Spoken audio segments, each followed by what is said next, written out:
会定期发布与 Supermap 产品相关的西语信息。Al final, por favor, dar un seguimiento a nuestra cuenta oficial de LinkedIn de Supermap Latino, que semanalmente vamos a publicar noticias de Supermap en español. 如果在软件使用中有任何的疑问，可以通过邮箱来联系我们。在课程结束之后，我也会把邮箱地址发到我们的聊天当中，然后方便大家进行问题的提问吧。Sí, cualquier duda que tenga sobre el uso de las aplicaciones, por favor, no dudaría en pasarnos tus preguntas a nuestro correo electrónico y luego el profesor Fan va a publicar todas las direcciones en el chat.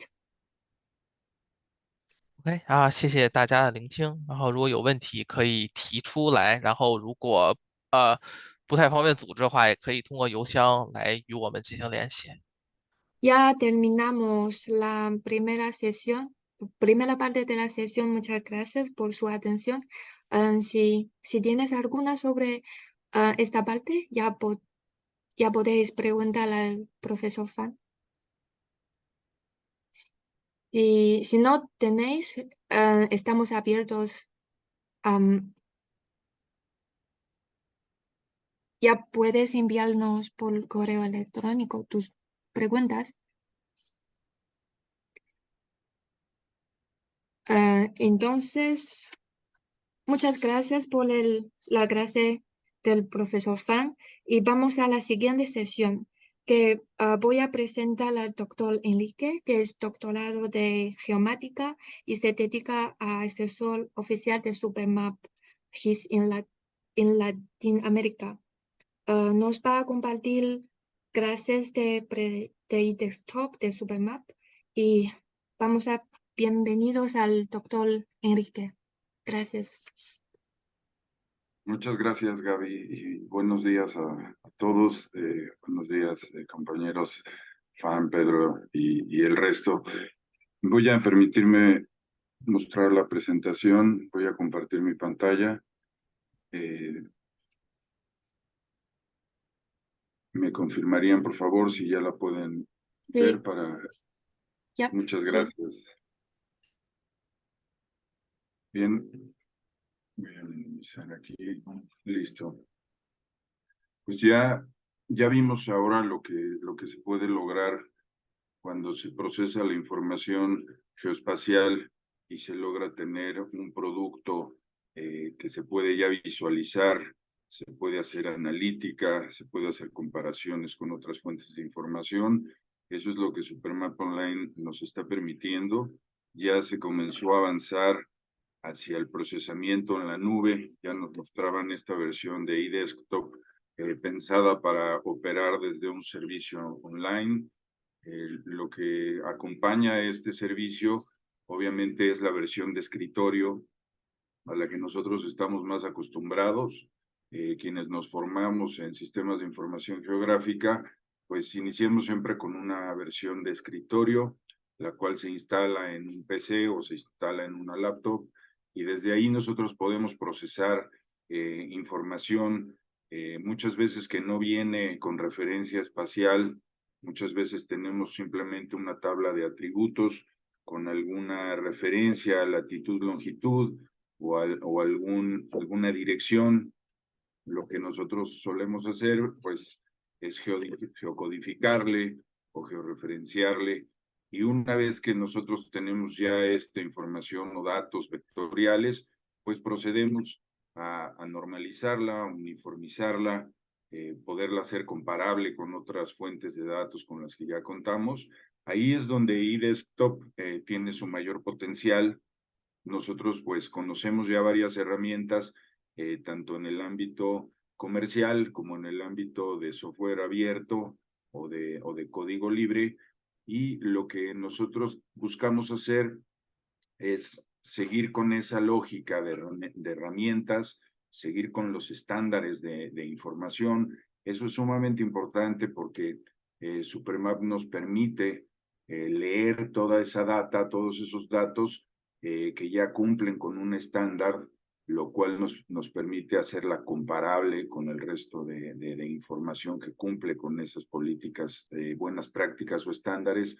En muchos casos esos estándares son abiertos, ya tenemos formatos que nos han acompañado desde un inicio en la conformación de datos geoespaciales. Por ahí, pues, el Shapefile es uno de ellos, aunque no es un estándar abierto, es un formato pues ya muy utilizado, se popularizó muchísimo y lo que tenemos es una gran comunidad de usuarios que le utilizan, pues aquí no es la excepción, podemos leer ese tipo de formato y transformarlo en los datos o formatos nativos de Supermap. Por igual está familiarizado con los estándares abiertos. Esto es principalmente del Open Geospatial Consortium o el OGC, también es compatible en ese sentido. Entonces es una buena herramienta para países latinos como los nuestros, dado que con lo que nosotros iniciamos, aprendimos a usar un SIG. Yo recuerdo, se aprendió, en mi caso, pues empezamos con herramientas como Idrisi o el ArcView, ya ni lo recordaba su nombre, el ArcView versión 3.2, el Mapinfo fue otro de ellos. Todos estos sistemas de información geográfica pues son totalmente compatibles ahora con lo que podemos nosotros mirar con Supermap. Y aquí tenemos un ejemplo de lo que eDesktop puede hacer en general. Esta liga les va a permitir acceder a ciertas preguntas frecuentes, a esta ayuda que siempre podemos tener en línea por si algo no funciona. Siempre hay un soporte por parte de Supermap que está acompañándonos en cualquier situación que nosotros tengamos. Por igual hay una comunidad de desarrolladores que están siempre al pendiente de lo que son problemáticas respecto de nuestro procesamiento, y el apoyo pues es en varios frentes. Entonces aquí tenemos el primero, este ya es una versión obviamente en inglés. Los traductores ahora nos permiten, pues aunque lo veamos nosotros en chino, pues ya simplemente lo podemos traducir casi que al vuelo, decimos en México, sobre la marcha. Ya tenemos asistentes cada día más sofisticados y ya el idioma deja de ser un obstáculo. ¿Qué es lo que Supermap tiene de inicio? Y esto es lo que es muy importante aprender antes de meternos ya a utilizar el software. Supermap cuenta con una estructura lógica para ordenar toda la data, todos estos datos geoespaciales con los que ya contamos o con los que vamos a trabajar y vamos a construir. La lógica, pues, es una lógica sistémica, la vemos en muchos ámbitos de software, es una estructura lógica y pues siempre se basa en un espacio de trabajo. Eso es lo primero que nosotros debemos determinar. Si ya contamos con uno, es desplegarle y es trabajar sobre el que nosotros ya consideremos el más adecuado. Si no lo tenemos, nosotros lo podemos crear, este entorno de trabajo en el Supermap, con la extensión SMWU o WU. Este entorno de trabajo del usuario pues nos va a permitir guardar todos los resultados de nuestras operaciones. Nos va a generar una suerte de caja en la que nosotros vamos a organizar la información igual, de manera lógica, de manera estructurada, para que sea sistémica, para que pueda tener anidadas las relaciones, una jerarquía de conjuntos de datos, hasta los datos más simples como una capa, todo se vaya ordenando de la mejor manera. ¿Qué tenemos en esta estructura como una caja siguiente o un anidamiento siguiente? Pues son los data sources o las fuentes de datos con extensión UDBX o UDB, que pues es justamente como se tenía diferenciados los formatos. Pensemos en los archivos de otros formatos, de otras marcas, siempre tienen acompañando al dato geoespacial pues tienen el archivo que hace referencia a las bases de datos o a los atributos alfanuméricos que acompañan a la expresión geoespacial. Entonces aquí estamos hablando de UDBX, y ahí se almacena todo nuestro dato geoespacial o espacial.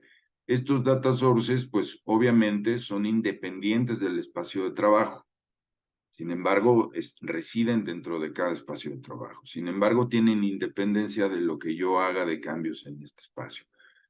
Todos estos datos, por lo tanto, son almacenados en este data source o fuente de datos y se pueden almacenar también de forma independiente de este espacio, ¿no? Yo puedo no tener un espacio de trabajo y puedo estar generando mis data sources, etcétera. Entonces, este data sources pues va a estar compuesto de datasets o conjuntos de datos. Este conjunto, colección de datos espaciales, son similares. En cada una de nuestras unidades básicas que maneja Supermap, vamos a tener ese conjunto de datos. Si pensemos en los básicos, tenemos puntos, líneas, polígonos, vamos a tenerlos agrupados por tipo de dato. Y pues aquí vamos a encontrar varios de los formatos de conversión en este tutorial de lo que se puede procesar o convertir. Vamos a ver algunos ejemplos más adelante. ¿Qué ocurre en este conjunto de datos? Pues vamos a tener nuestras capas o los layers en una visualización de este conjunto de datos. Ahora vamos a mirar en la siguiente lámina la interfaz. Yo voy a estar interactuando con la interfaz del eDesktop en vivo y en otro tanto voy a estar con esta presentación. Entonces a esta capa layer que está en mi conjunto de datos, en mi dataset, le vamos a asignar ahí los estilos de visualización y se van a poder hacer visibles en nuestra pantalla de interacción. ¿Esto qué nos va a permitir? Pues procesar toda esta data geoespacial que vamos a transformar en un mapa.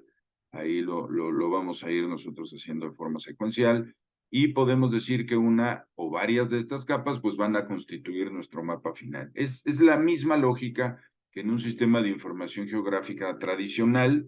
Sin embargo, pues vamos a encontrar una serie de funcionalidades novedosas que ya están integradas en una sola plataforma, en este caso el eDesktop. Estos datos pueden configurarse con múltiples estilos, como ya bien saben quienes son usuarios de estos sistemas, o agregarse en una sola ventana y convertirse en diferentes capas. Eso es una de estas grandes cualidades que tenemos. Ahora, esto es cómo está estructurada la interfaz. Si se fijan, aquí hay una integración de varios componentes de manera ordenada. Vamos a tener en el lado izquierdo superior lo que hace referencia a nuestro workspace, a nuestro espacio de trabajo. Entonces vamos a poder nosotros, desde iniciar uno nuevo hasta buscarle como un archivo, vamos a tener un espacio para las bases de datos. Si nosotros desde aquí pretendemos conectar hacia una base de datos geoespacial, pues nosotros a través de la información, puede venir de un SQL, puede venir de un MySQL, etcétera. Nosotros vamos a extraer, vamos a importar o hacer esa conexión hacia esas bases de datos y ahí la vamos a poder guardar. Entonces nuestro espacio de trabajo quedará definido en virtud de un archivo nuevo o creado por nosotros o una conexión hacia una base de datos sobre la cual nos vamos a alimentar para poderla nosotros desplegar de manera de conjuntos de datos, de espacios, perdón, de fuentes de datos o ya de capas. Un siguiente componente de nuestra estructura son estas fuentes de datos. Piensen en las fuentes de datos como una búsqueda de tu archivo shapefile, por ejemplo, cuando uno trabajaba con la lógica de los archivos. Si ya establecimos nosotros una conexión a base de datos, pues desde aquí vamos a llamar, ahora se usa mucho este formato libre de los geodatabases, ahora recuerdo la extensión, En fin, esta es la lógica base de datos. Aquí es la lógica archivos. Yo despliego un file o archivo. Aquí tengo las bases de datos. El formato que quería recordar es el GeoPackage o GeoPackage, que ya también es otro formato libre, que ya trae una estructura de base de datos y nos permite ahí almacenar una gran cantidad de ediciones que hagamos sobre un conjunto de capas. Y pensemos que fue la evolución de lo que eran los proyectos. Cuando yo tenía un proyecto MXD en el ArcGIS o tenía algún proyecto en ArcView, pues ahora esos proyectos evolucionan, se pueden configurar como una base de datos, ocupan muy poco espacio y pues nos permite hacerlos portables y eso es muy, muy importante en este momento. También tenemos una conectividad web. Si nosotros ya tenemos algún servicio o servicios geoespaciales activos, por igual los WMS, WFS, etcétera, todos esos formatos de estándar abierto que nos permiten pues hacer conexión hacia servicios web que también van a hacer una extracción o van a traernos información geoespacial, la cual nosotros vamos a poder consultar. También tenemos la oportunidad de crear, nuestros conjuntos de datos. Nuestro trabajo puede ser desde cero, from scratch. Aquí nosotros vamos a poder definir ya sea puntos, líneas o polígonos, inclusive textos, ya sobre una base de información, la que nosotros tengamos de referencia, y empezar a construir nuestra información vectorial, la cual se va a guardar en los formatos nativos de Supermap que ya mencioné. Otro componente en esta interfaz inicial, recuerden que estamos en el componente Start o inicio de toda nuestra barra de herramientas. Otro componente importante es el de Browse o el de nuestra búsqueda. Aquí nosotros que vamos a tener la oportunidad de incorporar mapas ya terminados como referencia, escenas tridimensionales. Ya Fan nos enseñaba también el tipo de escenas a las que podemos nosotros acceder de 3D desde otro producto también de Supermap, con el que nosotros podemos modelar el planeta Tierra y traer alguna escena ya terminada en ese ámbito. Nosotros la podemos usar como base. También vamos a tener oportunidad de construir layouts o nuestras expresiones de salida, las cuales vamos a poder incorporar desde aquí. También oportunidad de leer el código de Python. Ahora este lenguaje pues ha sido un gran apoyo, no solo para plataformas de sistemas de información geográfica, sino también es un lenguaje muy versátil que se puede utilizar para otros fines de desarrollo. Podemos desarrollar cuanta funcionalidad se nos pueda ocurrir, hasta lenguajes, reconocimiento, perdón, del lenguaje oral. Tenemos también la posibilidad de generar ventanas nuevas, capacidades y funcionalidades nuevas que en nuestros mapas no existían. La posibilidad de incorporar diagramas o modelos de flujo de nuestros procesos, videos, los dashboards que son fascinantes, ya vimos varios de ellos en la presentación anterior. Obviamente tablas, y ya iremos viendo ahorita sobre la marcha en qué consisten todos estos botones. En nuestra interfaz tenemos algo muy importante, nuestro gestor de espacio de trabajo. Y este manager, pues es sumamente claro, porque tiene anidadas las expresiones o cajas, vamos a decir, dentro de cada una de ellas. Tenemos aquí el workspace, que aquí no se le ha puesto ningún nombre aún. Está compuesto de los data sources, que ya explicamos anteriormente, de mapas o productos terminados, y todos estos que yo explicaba aquí arriba, pues se pueden ver aquí ya como archivos que yo puedo ir incorporando en mi vista central. Ahora vamos a ver en qué consiste ello. Y por último tenemos una caja que es nuestro gestor de capas o el Layer Manager. Aquí vamos a ver cómo se van desplegando todas estas capas que van a conformar nuestra fuente de datos, y por lo tanto nuestro espacio de trabajo pues se va a ver ya completado. Estos son algunos accesos rápidos. Esto es importante porque Si yo ya quiero entrar directamente a mi fuente de datos o a mi espacio de trabajo, pues lo puedo hacer aquí de manera automática, se van a ir guardando todos mis trabajos recientes, o puedo entrar con estos que son muy útiles. Estos son datos muestra. Aquí nos vamos a encontrar estos mapas del mundo o lienzos, yo me gusta llamarles lienzos o mapas base. Vamos a tener ahí, por ejemplo, los de OpenStreetMap o los de Google Maps o algunos otros que ya se pueden leer a manera de servicio, que ya se incorporaron aquí. Algunos están en China, algunos están en Estados Unidos, otros ya están en América, o con ejemplos ya temáticos como estos mapas de tornados, ya con algún servicio incorporado. Son muy útiles. ¿Por qué? Porque ya nos muestran un ejemplo funcionando, ya nosotros lo podemos revisar, ver cómo están conectados a sus bases de datos. Algunos pueden estar conectados a un servicio que transmite en tiempo real, como los climáticos, o podemos ver cómo estructuraron, cómo parametrizaron los mapas de calor, o cómo tematizaron los colores, las fuentes, las etiquetas, todo lo que se utilizó para generarlos, y esto nos da muy buena idea de cómo nosotros podemos ir trabajando nuestros datos, nuestra información. Y nuestro catálogo de lo que recientemente utilizamos. Este es otro atajo, este es muy útil. Tenía ahí expresadas las conexiones a las bases de datos, los servicios online que se están utilizando, la conexión a algunos folders si tuviéramos algún geopackage. Tenemos también los archivos como tal. Aquí se pueden ver los shapefiles, que son nuestra fuente de datos. Puede haber otros, puede haber por ahí SVGs o puede haber archivos inclusive de Excel, y nuestros espacios de trabajo, aquí los que ya hemos nosotros guardado. Nada más quiero comprobar que cuando me pase al software, lo puedan ustedes visualizar.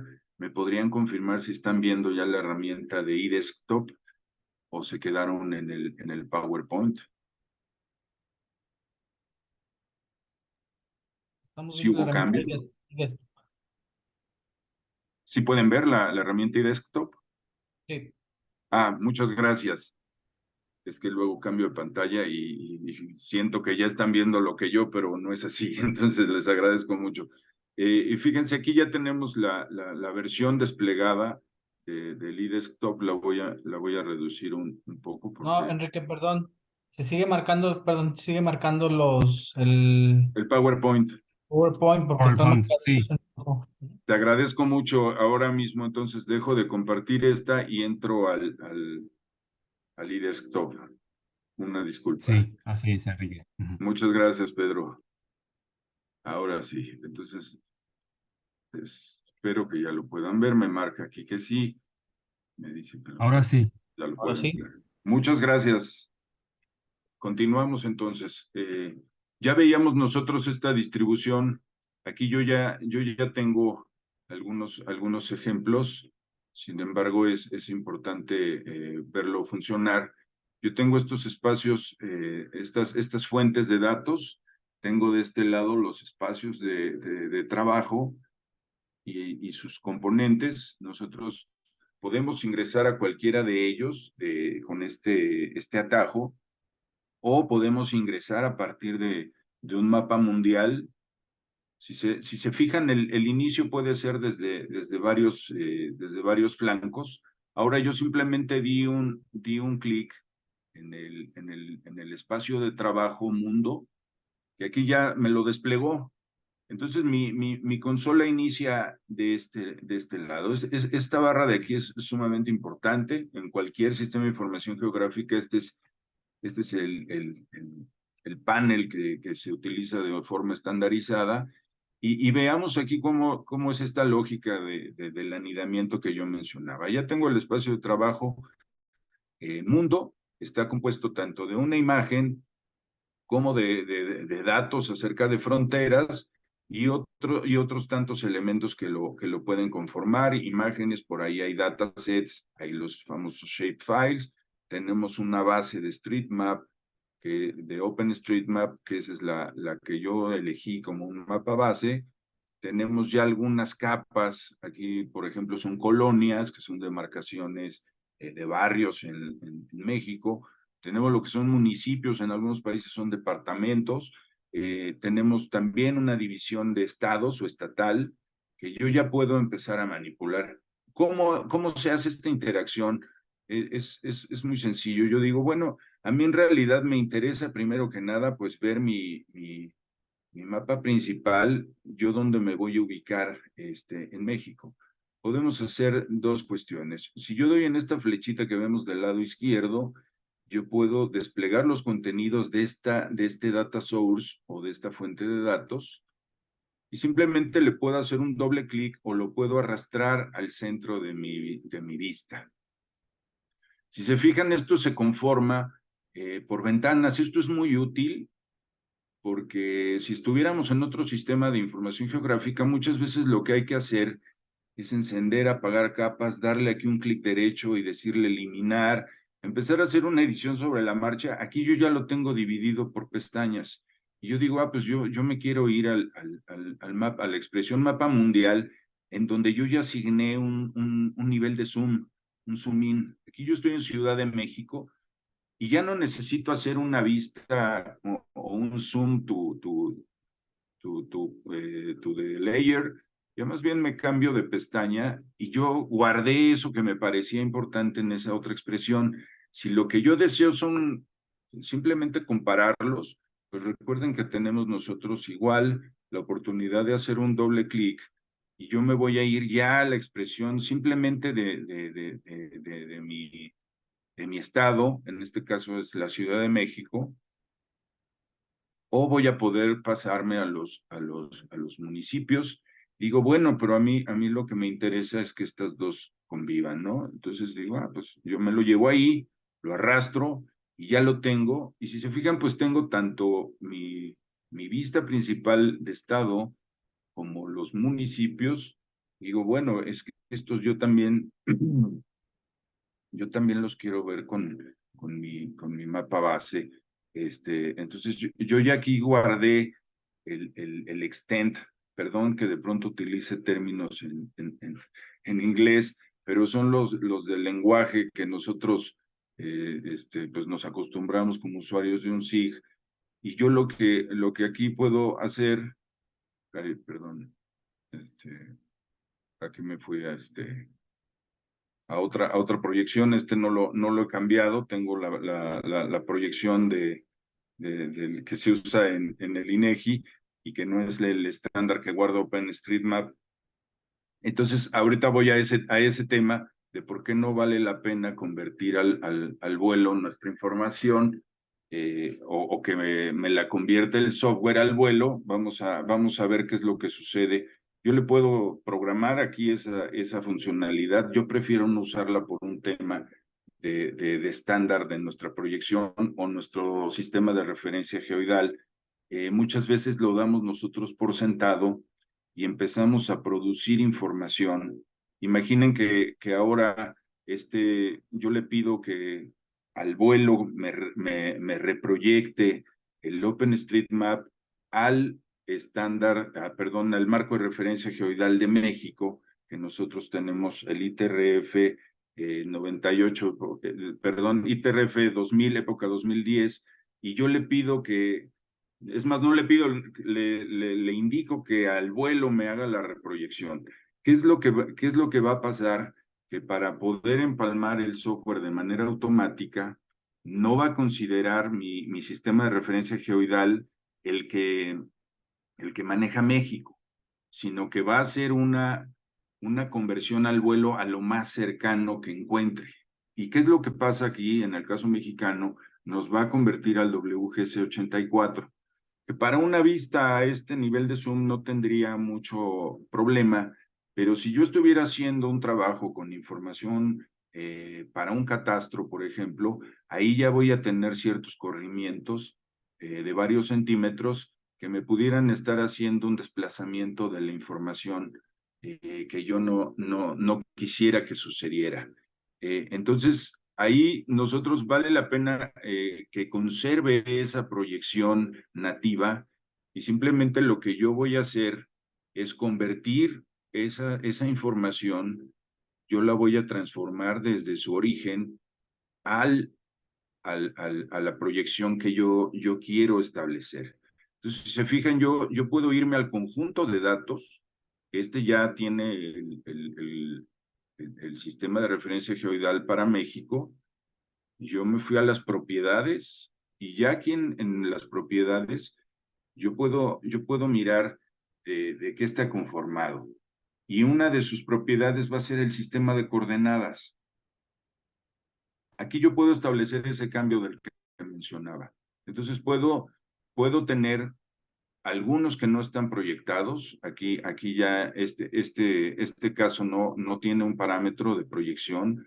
Debemos nosotros establecerlo. Aquí vamos a establecer el WGS84 o vamos a establecer el ITRF, el que sea el que se toma o el que se ejecuta en cada uno de sus países. Si yo me voy a la capa, aquí vamos a encontrar que esta información está en una Lambert, en una proyección Lambert, y algunos de sus parámetros ya están aquí establecidos, pero tenemos un datum que está asociado a un sistema de referencia geoidal, que es el ITRF 2008, época 2010. Tenemos un esferoide de referencia GRS 1980. Este es el que nosotros tenemos que decirle a OpenStreetMap, es donde vamos a poder comparar. Entonces, ese tipo de transformaciones son muy necesarias al principio de que establezcamos nosotros nuestro espacio de trabajo y nuestras fuentes de datos.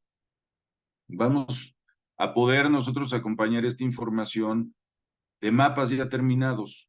Aquí vamos a encontrar, pues igual, los mapas de transporte. En algún momento vamos a encontrar otras fuentes que ya cumplen con este estándar abierto, WMS o algunos otros formatos que ya se utilizan para compartir información vía web. Los layouts y todo esto que nosotros ya habíamos visto en la barra del inicio, que lo tenemos aquí establecido.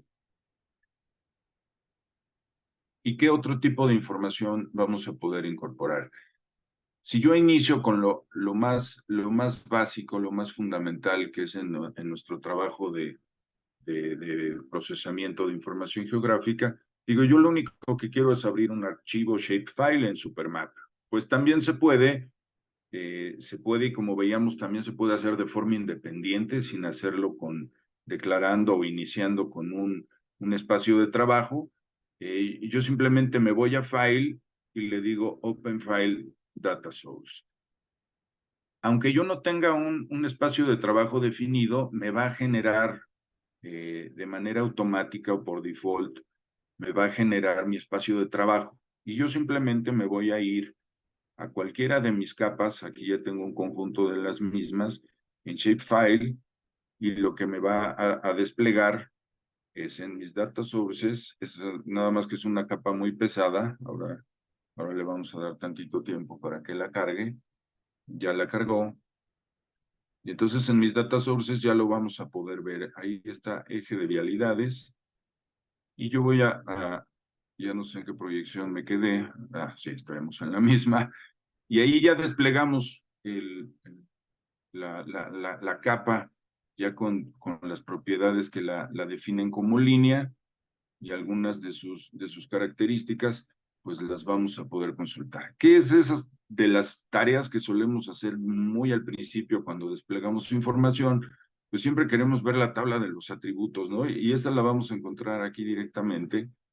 Y ya vamos a entrar a ver qué campos de datos son los que conforman mi información geoespacial. Vamos a tener aquí oportunidad de navegarlos y de generar algún tipo de análisis con el mismo. Yo voy a poder, inclusive desde aquí, guardarlo como un archivo Excel.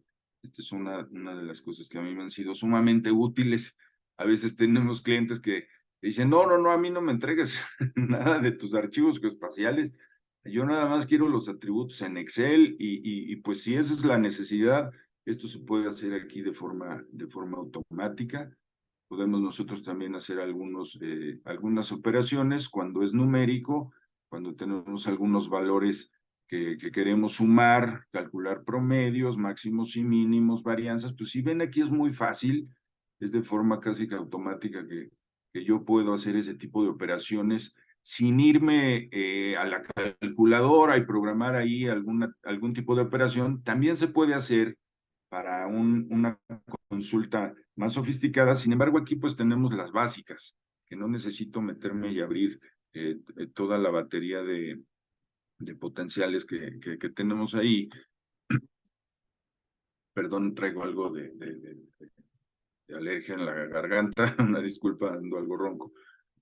Podemos nosotros pues mirar las funciones básicas más conocidas, aquí están a la mano. Podemos tener las hiperligas, establecer alguna hiperliga, podemos tener la vista extendida, señalar algún favorito, que esto pues es también importante, hacer una localización, esta necesidad de que a veces solo tenemos un conjunto ordenado de coordenadas y pues aquí rápidamente lo podemos buscar. En fin, todas estas son funcionalidades ya de mapa. Si se fijan en la barra de herramientas, ya nos llevó en automático a mapas. Ya cuando empiezo a interactuar con la información de nuestra capa, ya me lleva en automático a la pestaña mapas. ¿Qué más tenemos nosotros aquí? Me voy a ir como un usuario que ya lo único que quiere son sus archivos o su base de datos y comenzar a trabajar. ¿Qué son las primeras cosas que nosotros debemos verificar a manera de buena práctica? Si nuestro dato viene ya normalizado, ya está limpio, ya no tiene ningún hueco de información, ya cumplió con ese primer paso que siempre nos preocupa, pues ahora, ¿qué debemos nosotros revisar? Que esta información sea consistente en su topología. Entonces, si se fijan aquí en el siguiente punto de la pestaña, me gusta mucho el orden lógico del proceso. Nosotros a lo que vamos a entrar es al nivel de la topología de nuestra información.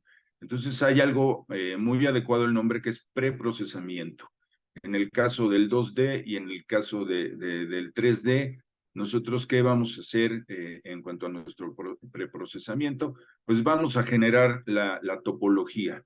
¿Y qué es eso? Pues le vamos a generar nosotros lo que son su geometría y lo que es la topología, qué significa en palabras muy llanas, muy cortas, que le vamos a explicar cada vector cómo es que es respecto de sus vecinos. Es decir, si piensan en un predio que comparte una frontera o una línea fronteriza, aquí tenemos los amanzanamientos, pensemos en esta línea funciona tanto para este predio como para este predio, y sin embargo a veces encontramos datos en donde esta línea viene duplicada.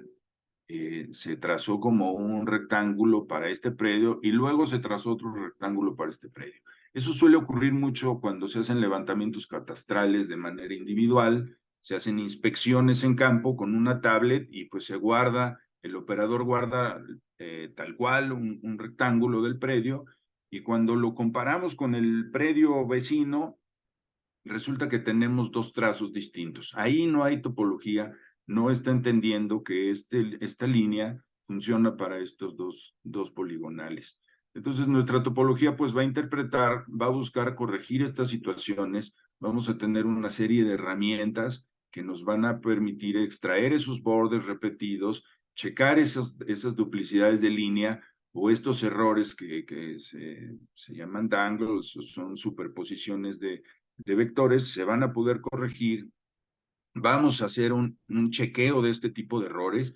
Si piensen que aquí nuestro vector no estuviera conectado, que hubiera una separación entre estos vectores, nosotros pues vamos a buscarlos con este checador de errores y ya nos dirá, ahorita no lo voy a correr porque se va a dilatar bastante, esta es una capa bastante larga, simplemente voy a ir indicando las funcionalidades con las que cuenta Supermap. Me encantaría ser ejemplo funcional de todos y cada uno de ellos, pues son muchos, y Desktop es una plataforma bastante grande.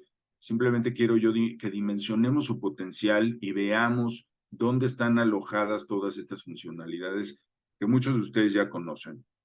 ¿Qué vamos a encontrar también? Vamos a encontrar nombres un tanto distintos a los que ya conocemos con otras plataformas comerciales. Tenemos el Join en tablas, que por ejemplo aquí es el Append Rows. Vamos a poder nosotros hacer esta conjunción de dos fuentes de datos a partir de un campo común, etcétera. Vamos a poder también mirar en nuestros polígonos cuáles se sobreponen, cómo están eh, colocados uno respecto al otro. Ya ponía yo de ejemplo esto de los polígonos, si comparten una línea o no. Muchas veces esta línea fronteriza, pues de este polígono invade este otro, y pues nosotros lo tenemos que corregir. Pues aquí tenemos todas estas facilidades. Lo tenemos también para irnos al nivel del nodo, estos que están aquí marcados como nodos redundantes. Si yo en mi edición veo que este vértice ya sobrepasó sus fronteras y ya me está invadiendo el otro, pues nosotros podemos ir eliminándolos, ir haciendo aquí una corrección más de modo automática, o remover o quitar estas duplicidades o estos objetos que se me duplican. Cuando tenemos el levantamiento en campo, ya ponía yo el ejemplo del catastro, pues suelen ocurrir estos errores, o si mis fuentes de datos pues son de distintas épocas, suele haber cambios que no se detectaron con anterioridad. Aquí los podemos nosotros ir manejando. Entonces, esto es el chequeo inicial. Nosotros lo tenemos que hacer. Imagínense que yo ignorara todos estos preprocesos y me fuera directamente a la elaboración ya de mis mapas, pues saldrían con muchos errores, o saldrían ya con información que no es precisa. Tenemos también las herramientas de conversión, y aquí van a reconocer muchas de ellas que a veces teníamos los Geoprocessing Wizards, y teníamos una serie de herramientas que nos permitían hacer estos cambios que muchas veces son necesarios y ser muy rápidos. Yo puedo convertir de un conjunto de puntos a líneas, líneas a puntos, líneas a regiones, etcétera, etcétera, todos estos que ya conocen. También están los datos en 3D. Si mi información de entrada tiene una dimensión Z o tiene una columna de alturas y ya tiene algunas líneas o poligonales inclusive al 3D, las puedo convertir también. Del 3D las puedo pasar a líneas, o entre el ámbito 3D, pues va a ser mis regiones tridimensionales, todo ello ya con una funcionalidad puntual. También voy a tener las operaciones o conversiones de lo que son ya campos a texto, de textos a campos. Pensemos los campos de una tabla, de texto a punto, en fin, aquí ustedes han de conocer muchas más que yo. Hay una muy buena compatibilidad con los archivos de CAD. Sí vamos a encontrar mucho la funcionalidad respecto a CAD. Y pues aquí nuestros compañeros que sean arquitectos o que trabajan más con planos que provienen de archivos de CAD o de Autodesk, pues los vamos a poder leer y a operar de una manera más sencilla.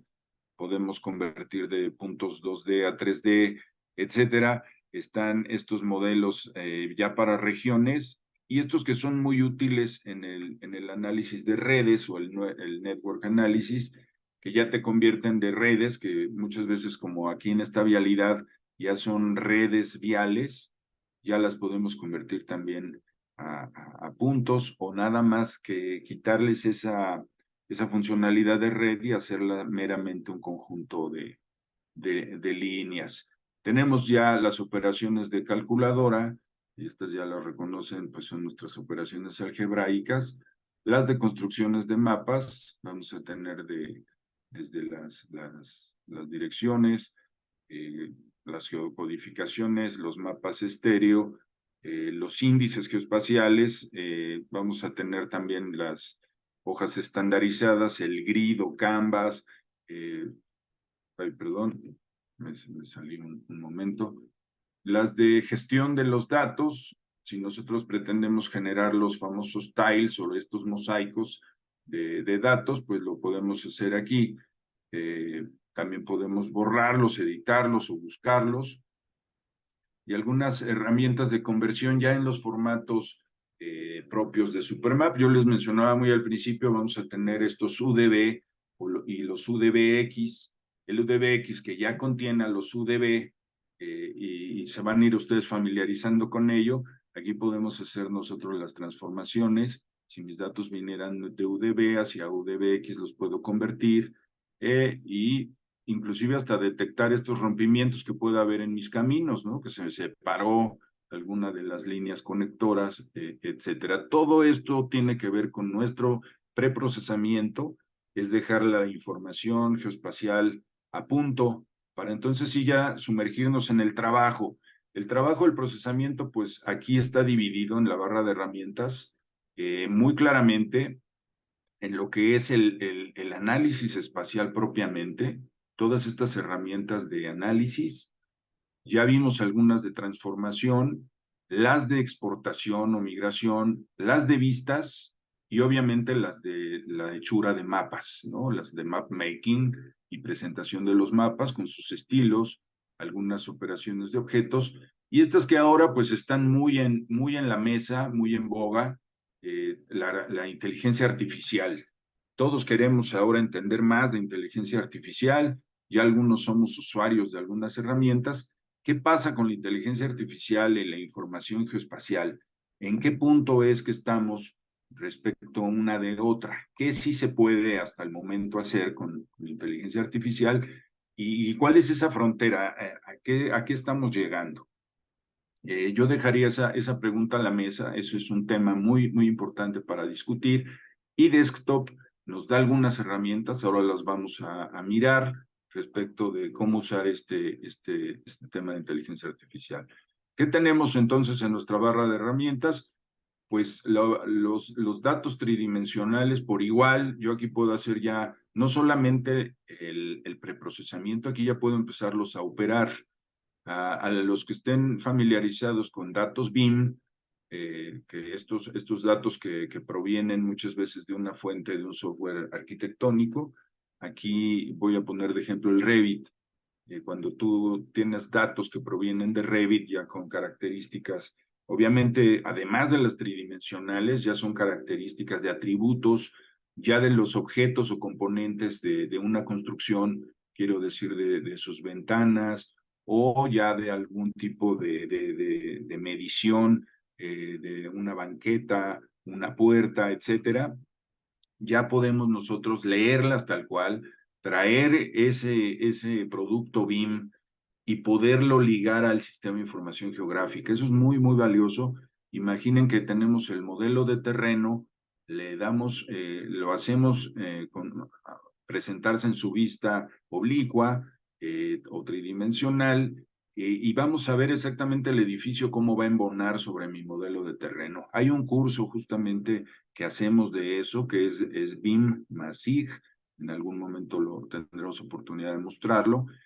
Aquí pues se basa en este estándar también abierto del CityGML o CityGML, es compatible.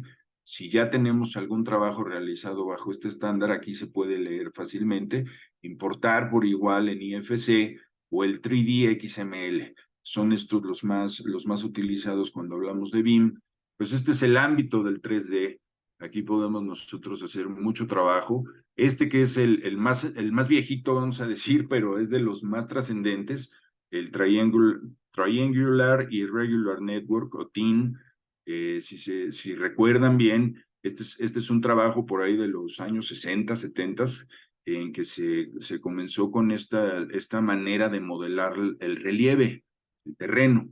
Entonces, mucha información que ahora se maneja en gemelos digitales, en modelos de terreno, utiliza esta técnica del TIN. Aquí pues podemos nosotros combinarla, podemos nosotros sumarla o configurarla, podemos intervenirla, podemos remover algunos rasgos. Muchas veces hay parámetros que se salen de lo normal. Recordarán que tenemos luego algún modelo de terreno que se dispara por ahí, nos hace un triángulo horrible. Todo eso se puede ir, todo esto se puede ir trabajando desde nuestro manager de team. Esto es muy valioso, extraer las superficies o extraer el dato nada más del team. Este es otro importantísimo para los océanos. Muchas veces pues no nos metemos más que a lo territorial y a lo continental y dejamos por ahí al mar como si no fuera territorio de nuestro país. Pues también se puede modelar aquí, no solamente el fondo marino, podemos aquí tener también sobre la base oceánica. Tenemos también el grid, que es otro de los formatos que ya conocemos de hace tiempo. Estas conversiones, si nosotros tenemos un grid, pues podemos extraer atributos del mismo o de nuestro grid, nuestros datos vectoriales, convertirlos a grid, etcétera, etcétera. Todos ellos son funcionalidades que podemos nosotros trabajar para 3D.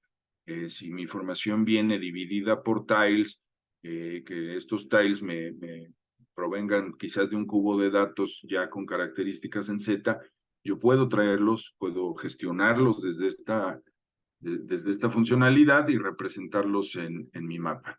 ¿Qué tenemos en el bloque de análisis? Pues el análisis espacial que ya conocemos, el tradicional, que es el overlay o la sobreposición de nuestras capas, la generación de buffers o de nuestros conglomerados de datos. Este es sumamente importante cuando nosotros trabajamos, por ejemplo, mapas de algún riesgo, es el poder nosotros mostrar cómo se va expandiendo el riesgo en virtud de anillos concéntricos o el impacto de una vialidad hacia su entorno, pues se van haciendo estos cinturones que van rodeando nuestra zona de afectación o de interés, un multibuffer o un buffer zonificado, inclusive uno tridimensional. Tenemos también los análisis de proximidad, es decir, podemos generar polígonos de Thyssen a partir de un punto o de una colección de puntos. Pensemos en una colección en capas de puntos que representan una escuela y quisiéramos nosotros asignar regiones o delegaciones por cada conjunto de escuelas, pues aquí a partir de un polígono de Thyssen se ve más o menos en el icono la representación de las mismas. Nos quedaría el punto en medio de cada poligonal y cada poligonal o cada frontera de la poligonal se trazaría entre un punto y otro como su frontera de Thyssen o su frontera natural y nos generaría regiones que quizás no existen en la realidad. Y por lo tanto también medir sus distancias. Tenemos los queries o filtros espaciales. Si estamos trabajando con SQL, vamos a tener también la oportunidad de incorporar nosotros las condiciones o parámetros en lenguaje SQL. Aquellos que están familiarizados con la consulta ya más sofisticada de tablas o generación de bases de datos, pues obviamente aquí se podría también tener esa oportunidad de estar trabajando en SQL. Se pueden generar también líneas conectoras entre puntos, uno define las reglas lógicas y se crean también las regiones de manera automática. Pues obviamente del network analysis, si nosotros queremos convertir nuestro conjunto de vialidades hacia una estructura en red, pues vamos a poder generar esa red o red vial para poder hacer entonces de manera posterior un análisis de la red.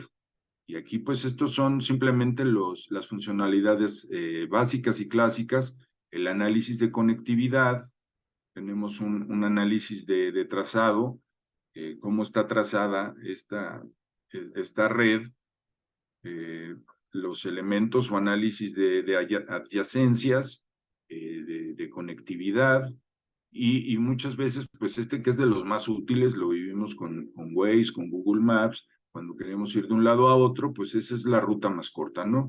Hacer un análisis que me exprese de un punto origen a muchos otros puntos, cuál es esa ruta más corta en la que yo voy a poder llegar a mi destino. Por igual para el caso raster, ya vimos si tenemos un caso vector, un caso grid, un caso de TIN, pues ahora en el raster, ¿qué es lo que opera? Pues el Surface Analysis con todos sus componentes, nosotros vamos a poder analizar las isolíneas, en algunos casos pues son nuestras curvas de nivel, vamos a poder generar las isorregiones, extraer las isolíneas por puntos, el aspecto que cuando estamos trabajando en un modelo del relieve, pues tenemos condiciones del aspecto que cada vez son más útiles en nuestros recorridos.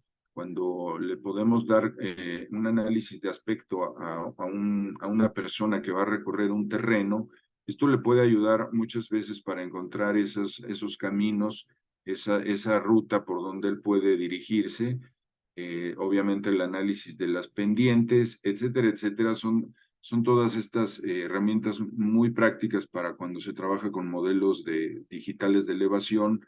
Aquí vamos a calcular la curvatura, podemos generar un perfil, un corte de ese modelo del terreno, o desde la ortofoto, pues ya un trabajo más de orden de modelación o modelamiento del relieve.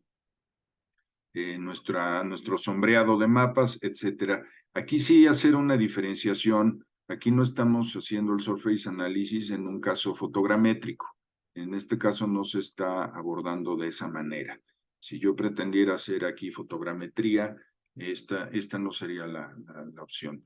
Tenemos la conversión de datos vectoriales a raster, la construcción del DEM, cuando ya tenemos nosotros sea curvas de nivel, o ya tenemos un TIN, o tenemos algunos puntos que con valores en Z para generar un terreno, pues yo puedo ya desde aquí construir mi modelo digital de elevación, análisis de distancias, de interpolación. Este me gusta muchísimo, perdonen, el de la radiación solar. Este es muy útil cuando estamos trabajando ya en un entorno tridimensional, porque podemos ver justamente en las fachadas de los rasgos tridimensionales dónde va a pegar más la luz solar, dónde va a incidir más y con cuánta intensidad. Entonces, para cuando se hace un trabajo de proyectar la construcción de un edificio, podríamos nosotros calcular exactamente cómo se va a comportar la luz solar en torno al edificio, a quién le va a generar sombras, a quién le va a ausentar, obviamente, de la luz solar una vez que ese edificio esté construido, y se pueden prever impactos importantes para aquellos que trabajan de cerca con arquitectura. Esta utilidad es muy recurrida cuando se está generando un modelo BIM. Eso ya se podrá ver a detalle en otro curso. El análisis hidrológico, si recuerdan, muchas de estas funcionalidades en otros productos comerciales vienen en módulos separados. Yo recuerdo que usábamos un producto, el ARC Hydro, para hacer el análisis de las cuencas, y aquí ya está integrado. Aquí simplemente, si ya tengo yo la información, pensemos en una de ríos, de escurrimientos hidrológicos, yo ya puedo aquí comenzar a generar mis drenajes, mis cuencas con diferentes parámetros, desde las micros a las macros. Ya puedo vectorizar un sistema de flujos de ríos. El cálculo de la acumulación de los flujos, ese es importantísimo. Los gastos que puede ir teniendo estas corrientes o escorrentías de agua, etcétera. Este es un análisis sumamente útil al momento de estar trabajando con información hidrológica, y podemos nosotros ya hacer un proceso, mapear aquí nuestro proceso, y se vaya ejecutando de forma automática. La simulación, ya aquí inevitablemente pues entramos a lo que es ya el machine learning o la inteligencia artificial, pues este es uno de los casos. Si yo voy a simular algún proceso dinámico sobre el terreno, pues ya empiezo a tocar puntos como las redes neuronales, las Artificial Neural Networks, con los autómatas celulares. Entonces yo ya puedo manejar ese tipo de reglas y entrenamiento a nivel de píxel. Al menos ahora ya voy a poder generarlos de manera automática. Entonces, esta simulación se basa principalmente en inteligencia artificial, en el caso de Machine Learning, y tenemos también el caso del análisis por componentes principales y autómatas celulares. Quienes están familiarizados ya con estos términos, pues aquí pueden modelar sus simulaciones geográficas ya de algún evento o dinámico, si es que su dato ya lo tiene, entonces aquí se puede mapear fácilmente. Tenemos también ya un caso que igual, este yo lo recuerdo que era otro módulo para hacer el análisis de tráfico, cuando estamos ya analizando un comportamiento vial, pues podemos hacer una segmentación dinámica por ruteo, calibrar nuestras rutas. Obviamente aquí vamos a necesitar una tabla con eventos. Si ustedes están censando flujos viales, cantidad de vehículos que pasen por minuto, etcétera, vamos a tener la oportunidad. Yo recuerdo que de los primeros softwares que utilizaba, que era el PCI Geomática, pues nosotros era como, wow, el gran hallazgo poder establecer, yo le decía, la tubería de nuestros procesos y quedaban ahí registrados y era muy sencillo para automatizarlos, o si alguien llegaba a relevarme o si alguien trabajaba en mi equipo, pues ya sabía cuál era ese proceso lógico que nosotros íbamos a seguir desde la generación de nuestras rutas, en este caso, ya hasta nuestros datos finales, el resultado, y yo puedo irlo reconfigurando. Toda esta segmentación dinámica, pues la vamos a poder mapear, sumamente útil cuando estamos trabajando ya con datos que provienen de distintas fuentes, principalmente raster, es de mucha utilidad. Bueno, eso es en cuanto a las etapas de análisis. Me gustaría detenerme y hacer el trabajo en cada una de ellas. Si se fijan, son muchísimas. Tenemos también las de exportación o migración de nuestros datos. Totalmente valioso esto. Podemos nosotros importar las bases de datos, fíjense, en cuanto a cantidad de formatos, inclusive archivos, y podemos migrarlas a proyectos como el MXD. Estos formatos de Esri, por ejemplo, pues no nos quedan, son compatibles, es lo que quiero marcar aquí. Podemos migrar nuestra simbología, podemos generar un propio servicio desde la salida que aquí nosotros establezcamos. Vamos también a trabajar con los modelos desde un shape. Todo esto, ¿a dónde va? Todo esto va a ser mi salida. Yo ya generé un producto, llámese mapa, base de datos, archivos, y lo voy a poder generar o migrar en todos este tipo de formatos o importar. Aquí están los dos casos. Si trabajo también con nubes de puntos tomadas desde algún escáner, puede ser algún LiDAR o puede ser algún escáner en terreno que me genere nubes de puntos, pues voy a poder aquí transformar inclusive sus proyecciones. Esto también es ahora muy útil en cuanto a levantamientos en campo. ¿Qué vistas voy a poder tener? Pues puedo cambiar desde la vista de mi interfaz. Aquí yo estoy ocupando la azul, puedo ponerla del color que quiera. Digo, esto es simplemente una preferencia visual. Voy a tener la oportunidad de incorporar o gestionar los plugins, mis complementos a mis operaciones, establecer mis shortcuts, ya veíamos aquí algunos importantes. Voy a también poder generar proyectos de desarrollo ya de código, Veíamos que por ahí es muy compatible con Python, etcétera. A donde quiero llegar antes de irme a la construcción de los mapas temáticos, todavía estamos en procesamiento, es a la caja de herramientas. Si se fijan, yo aquí tengo el catálogo con todos los shortcuts que ya mencioné, y también tenemos la caja de herramientas. Este es de lo más, de lo que ocupamos más cuando estamos procesando datos.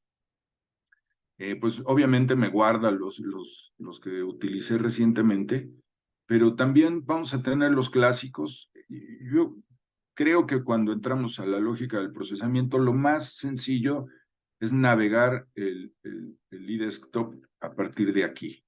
Ya cuando establecí todas mis reglas topológicas, ya tengo mis fuentes de datos definidas, todo está limpio y ordenado. Previo al análisis, ya que voy a meterme al procesamiento como tal, yo recomiendo que arranquemos desde la caja de herramientas. Aquí vamos a encontrar la mayoría de funcionalidades que se requieren, muchas de ellas ya las vimos aquí en la barra de herramientas.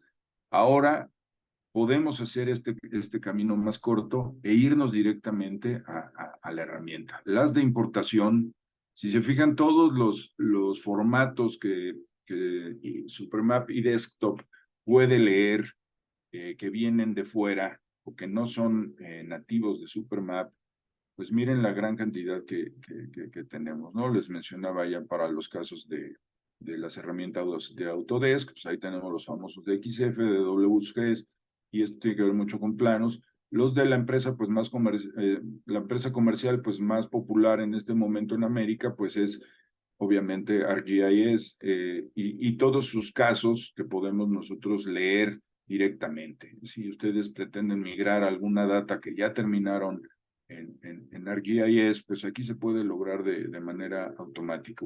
Mapinfo, que es de los que primero yo aprendí a utilizar, también se puede leer desde él. Estos formatos de MapGIS, obviamente las hojas de cálculo, los formatos separados por comas, o el Excel mismo, este es bien valioso. Muchos de los clientes, obviamente, cuando no están familiarizados con un SIG, suelen tener guardado toda su data en un Excel previo a sus bases de datos. Entonces, esto de Excel a mí me ha sido muy valioso para leer directamente ya en Supermap, para vincularle algunos de sus datos, los bitmaps, etcétera, etcétera. Esto ya es toda la capacidad de importación, que me parece muy amplia, y también la de exportación. Si yo quiero procesar algo de manera más ágil, más rápida, más poderosa, más potente, y me la quiero llevar después a otra plataforma, lo puedo hacer. Puedo ir de un formato a otro, y esto es algo muy versátil en Supermap y Desktop. Los de gestión de datos, valiosísimos también, los de proyecciones, transformar nuestros sistemas coordenados. Ya veíamos la situación hace un momento con el sistema de referencia para México y el de OpenStreetMap, que ya a veces ni nos damos cuenta. Ya si usamos un QGIS, o si usamos un ArcGIS o un Mapinfo, nos transforma el vuelo, y eso a veces nos pone en un dilema cuando generamos datos, porque ese dato que generamos suele salir en quién sabe qué, entonces no nos da claridad a la hora de hacer nuestro metadato. Yo les recomiendo buena práctica. Asuman claramente qué están recibiendo, en qué proyección viene, y hagan las conversiones adecuadas y necesarias. ¿Por qué? Porque si yo pretendo llevar este resultado a alguno de los dashboards o Supermap Online, me va a marcar justamente esas omisiones que yo hice, y vamos a tener ahí dificultad o a veces desplazamientos a la vista importantes. Nuestro generador o gestor de map tiles, este es muy útil cuando estamos trabajando con mosaicos, imágenes satelitales. Ya tenemos los formatos, los Mongo, tenemos obviamente los convertidores a imagen, las más utilizadas, eh, etcétera, etcétera. Los filtros, aquí sí vamos a tener que entender el lenguaje SQL para hacer un filtrado mucho más poderoso, Recuerdan que en filtros ya veíamos una sección dedicada a filtros inmediatos con operaciones algebraicas. No es necesario ahí saber SQL. El vector análisis, miren, aquí ya tenemos los de buffer, del spatial analysis o network analysis. Tenemos los de sobreposición, proximidad. Estos son los que antes veíamos como un geoprocessing wizard. Aquí ya los tenemos a todos organizados en el overlay, etcétera, etcétera. Ya están aquí desagregados todos estos que vimos arriba, los de conversión, inclusive la geocodificación. Ya me pondré yo en contacto con FAN para ver cómo estamos en términos de geocodificación para el caso de los datos mexicanos. Yo creo que en cada país habrá algunas cuestiones por entender y atender. La geocodificación siempre es muy útil. El, el módulo de topología, que ya lo tenemos directito, miren. Si ustedes quieren hacer su chequeo rápido de lo que les están entregando sus operadores, pues ya lo pueden hacer de manera directa.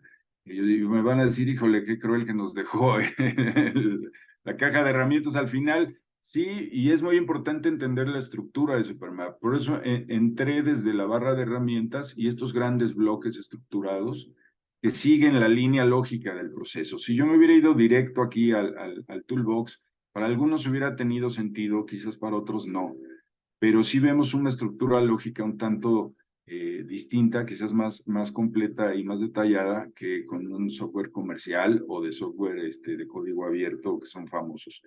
Fíjense, aquí ya tenemos operaciones blockchain.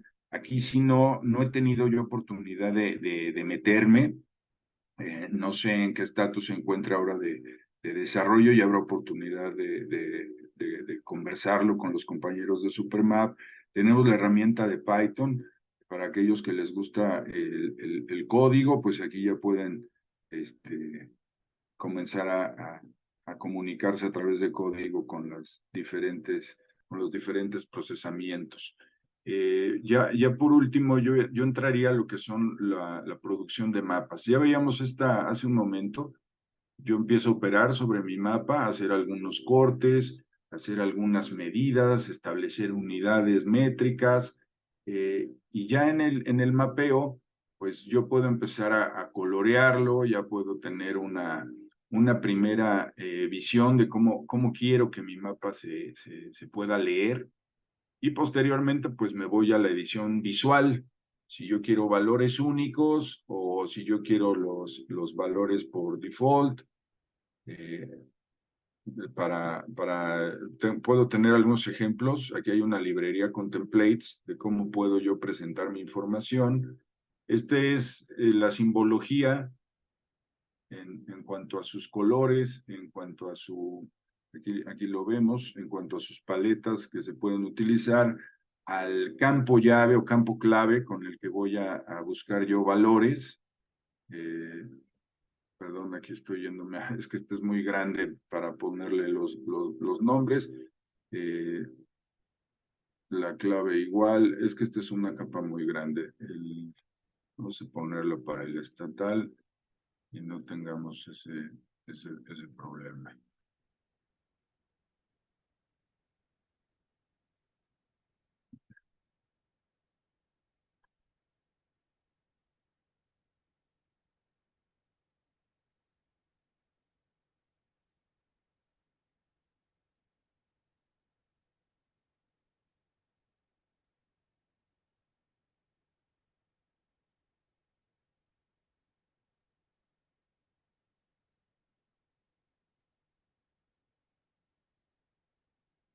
Que tengo capas muy grandes. Pero bueno, el tema es que ustedes aquí pueden cambiar respecto de la clave que quieren y los colores que su mapa puede obtener.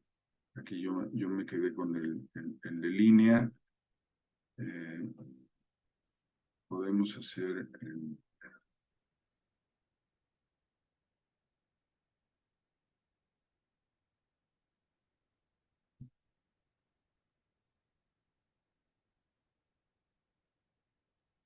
ya vi por qué, una disculpa.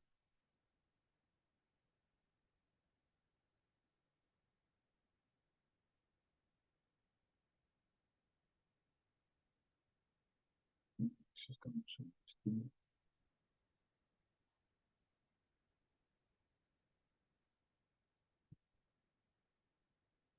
Y aquí pensemos en población, algún atributo de población que ustedes quieren tematizar, alejarse un poco más. Digo que es un valor para todo mi estado, difícilmente voy a verlo desagregado. Ahí ya veo algunos colores. Parece que sí lo hizo para el de vialidad, es que estaba muy pesado, pero miren, sí lo logró establecer.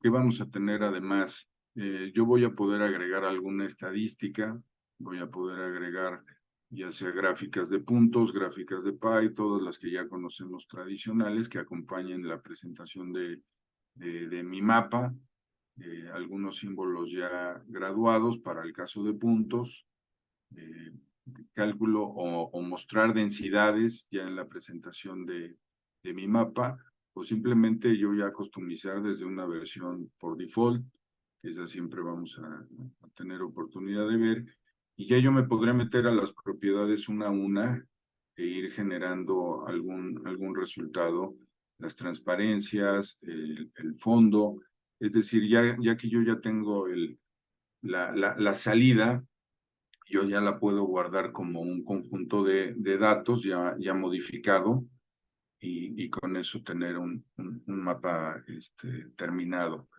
Ya mis estilos, en el caso de si yo voy a incorporar algún texto o algún título, yo ya voy a poder modificar desde aquí. Ahora, sí quería llegar un tanto a porque también en la hora de presentar mapas, puedo tener la presentación de mi mapa final basado en alguna imagen con inteligencia artificial. Esto, si se fijan, no solamente estamos viendo el potencial de AI o de inteligencia artificial para nosotros hacer, y ya lo veíamos hace un momento, un análisis por componentes principales o tener el análisis de redes neuronales, que me permiten esos dos análisis. Fan nos enseñaba a la hora de presentar el dashboard en una imagen inferior que se podía hacer un cálculo de los techos y me puede reconocer techos en una imagen satelital y generar las poligonales. Ese es el tipo de inteligencia artificial aplicada a una imagen satelital y lo que yo puedo obtener. Pero también la podemos utilizar a la hora de presentar nuestros mapas. Si yo tuviera algún mapa que está hablando sobre redes, pues podría tener una expresión de este tipo o de este tipo, o si voy a tener alguna frontera con océanos y alguna plataforma continental así, o información igual de nodos y redes, pues yo voy a poder usar este tipo de representaciones y generar o sea, mi transferencia de estilo. Yo le voy a estar transfiriendo este estilo a mi mapa final. Aquí pues se va a tardar un poco más. Lo que quiero yo mostrarles es que yo voy a poder jugar con eso que me entregue, con su brillo, contraste, todas las operaciones básicas de una edición de imagen y voy a poder generar este tipo de representaciones. Aquí quizás no va a llegar, yo necesitaría expresar información ya de una red con sus nodos, entonces ya por eso no me la está arrojando, pero sí es el tipo de operaciones que yo puedo realizar hasta la impresión ya de 2D con todas las herramientas que esto requiera. Y una disculpa si me pasé del tiempo, Pedro y compañeros, pero es demasiado lo que puede hacer el eDesktop. Quisiera yo detenerme en cada caso y daría por concluida esta primera exploración general sobre el eDesktop. Simplemente dejarles algunas cuestiones muy relevantes que tenemos nosotros como usuarios del eDesktop cuando estamos ya trabajando con los datos. Recomendaciones simplemente, perdón, se tardó en cargar mi software. Voy a dejar de compartir un momento ya para ir a la lámina de cierre.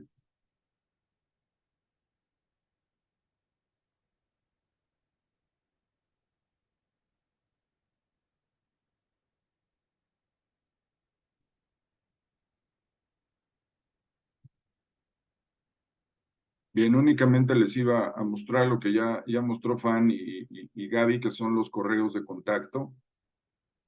Cualquiera de nosotros, en cualquier duda sobre esta herramienta, vamos a estar atentos. La mejor manera de entender y de que surjan dudas más precisas es entrarle a usar el eDesktop. Van a encontrar mucha similitud con otras plataformas comerciales y de código abierto. Y ya que tengan esas primeras dudas o se lleguen a atorar en alguno de los temas, pues estamos ahí para poderles asesorar en cualquier tipo de duda que pueda surgir. Sí, ya no quiso abrir mi presentación, una disculpa, se me saturó al apretar algún botón. Sería de mi parte todo, Pedro.